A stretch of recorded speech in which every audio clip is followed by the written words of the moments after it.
Paragraph number 6. No power can hold another nation, especially a nation of 400 million souls, in subjection. Subjections means under control.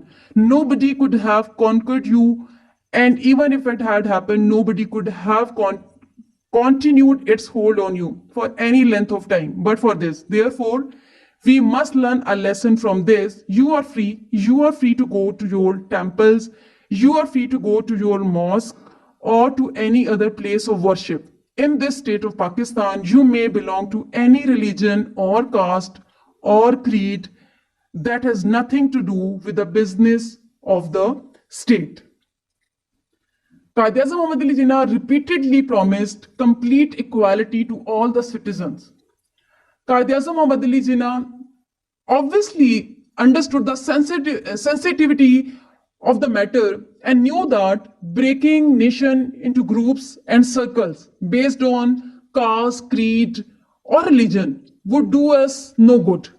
So, Quaid-e-Azam Muhammad Ali Jinnah taught equality among all citizens and love towards each others, leaving religion and creed to a side as a personal matter of individuals.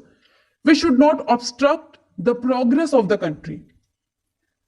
So, Pakistan's founding father, Quaid-e-Azam Muhammad Ali Jinnah, envisaged a progressive, democratic, and tolerant society that retained its Muslims' character, giving rights, equal opportunities, and equal respect to its non-Muslim citizens, especially to non-Muslim citizens, because Quaid-e-Azam Muhammad Ali Jinnah repeatedly promised complete equality to all the citizens. And that is why he said that you are free to go to your temples, you are free to go to your mosque or to any other places of worship in the state, in the domain of Pakistan. You may belong to any religion or caste or creed.